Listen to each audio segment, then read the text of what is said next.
Right, one of the ways which I think that you can get the most amount of your workout, this is why I think kind of heavy weight training and high intensity training has the most effect on body composition, is because what you want to do to affect your body composition, what you have to do is you have to affect your glands. Your glands pretty much run your body. You've got your adrenal gland, you've got your pancreas for your insulin and your growth hormone, you've got your pituitary gland for your pre-testosterone, what's it called, luteinizing hormone. You've got your testicles, we'll call them glands as well, for testosterone, and estrogen as well. No, estrogen's produced in a different part of the body, not your testicles, somewhere else. But effectively, if you're somebody like a bodybuilder and you are trying to change your body or get as much muscle as possible or something like that, the stuff that you're usually injecting into yourself is stuff that would come from your glands, so testosterone or your insulin or your growth hormone. You're not injecting protein or carbohydrates, stuff like that. So to get the most effective change in body composition, so if you want to gain muscle, drop fat, all that kind of stuff, the thing that you want to change or manipulate the most are your glands, which affect your hormones. And that's where something like long distance running has almost no effect on weight loss, or won't really have that much effect. If you just go for a nice long jog or a nice long walk, at most it's going to, like a long jog, so like let's say you're going, I'm going to train for a half marathon. A lot of people can train for the half marathon and not lose fat. They can still put on weight, which isn't like damn, that's not good.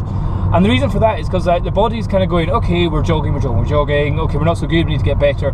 And the things that are needed to get better to jog are to strengthen up the heart, so that's good.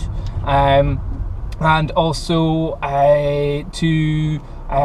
being heavy is not good, so maybe it'll send out a lot of stress hormones like catecholamines and I suppose adrenaline and stuff like that, which will break down certain stuff. But if you're just doing long distance running and not doing weight training, then it's going to break down not just fat but potentially muscle as well. So that's why I would say if you're doing long distance running, like I'm talking like 5Ks being a long distance run, then you should definitely be doing weight training so that you're not losing any muscle mass as well. But whenever you're doing long distance running, your body is kind of it's kind of going, right, okay, we need to get your capillaries and veins and arteries and all that stronger in the muscles which you're using, which most likely are your legs. But it's not going to increase the muscle type or muscle fiber. Well, potentially it will. It'll like within your muscle you've got type 1 and type 2 and type A and type B, or 1 and 2 AB, so like that. Search it yourself. It's not really important, but sometimes some are fast twitch, some are long twitch, some mean that you can jog for a long time, some mean that you can put out a lot of power very quickly, but they fatigue very quickly. And in doing all that, your body will be kind of like changing which muscle fibers it uses and all that kind of stuff, but it won't be necessarily making anything different. It won't be kind of going, we need to do lots of new things or anything like that. Your glands won't be kind of going, right, let's figure out what we need to do here. With high intensity interval training, you're effectively doing a cardio workout. Your heart rate is having to go through the roof, your blood pressure is having to go through the roof. You are putting a lot of stress on your body, but it's a very, very short period of time. And with that, your body's kind of going, oh my god, what the hell was this? So it's having to pump out a lot of anabolic hormones and also catabolic hormones at the same time. However, whenever you do something which is high intensity interval training, what you've done is that you've really worked all your muscles. Like if you're sprinting, you are using your abs, your shoulders, your arms, your legs, your butt, your back, everything whenever you're doing a sprint. So what will happen is effectively the muscles which you've used will kind of go, hello, they put up a little flag saying, hello, we need some anabolic hormones over here, please send them here.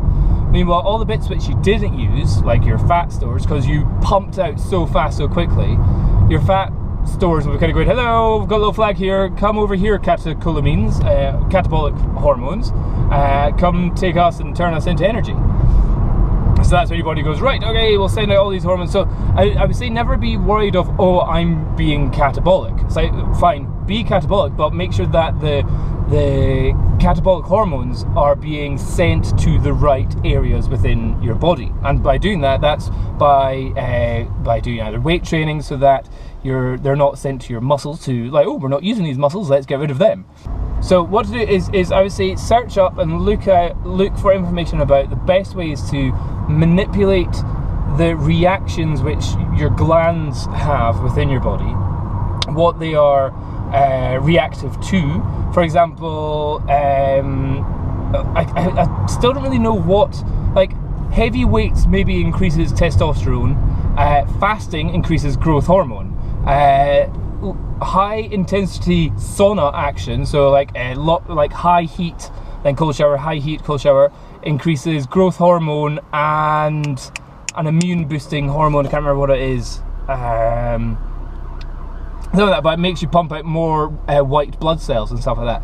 So more important, rather than thinking about the number of calories that you burn during a certain period of time, think about you know, I think, was it Mike Chang goes on about, oh, the afterburn effect and the EPOC, no, POEC, post-exercise oxygen consumption, which I think effectively is a bit bullshit. Oh, you're using more oxygen while you're resting after some high-intensity training. It's like, yeah, you might be, but I think the actual amount is about 5% more for 24 hours compared to that. So if you think, well, if I just ran for an hour, blah de blah de blah. So don't think about EPOC, don't think about the afterburn, think about stimulating your glands, which produce your hormones, which will have the greatest effect on your body composition.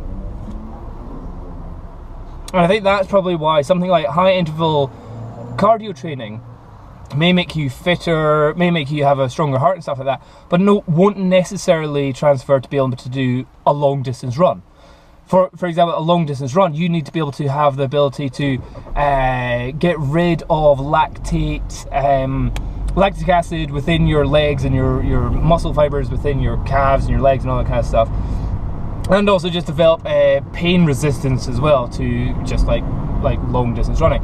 And that's where you may have a stronger heart, but you don't necessarily have a better circulatory system within the legs for you to do long distance running. But if your sport is something like football or rugby or squash or badminton or sprinting, high intensity interval training is bang on for all those sports, because they're all like run, stop, run, stop, run, stop. So yeah, I highly recommend high intensity interval training, either with weight training, so like let's do 50 squats as fast as possible, or cardio, like let's row as hard as we can for 30 seconds and rest, or sprinting, let's run as fast as we can for blah blah blah and all that kind of stuff, and doing that repeatedly until you're just dripping with sweat within about 10 minutes. That's my tip.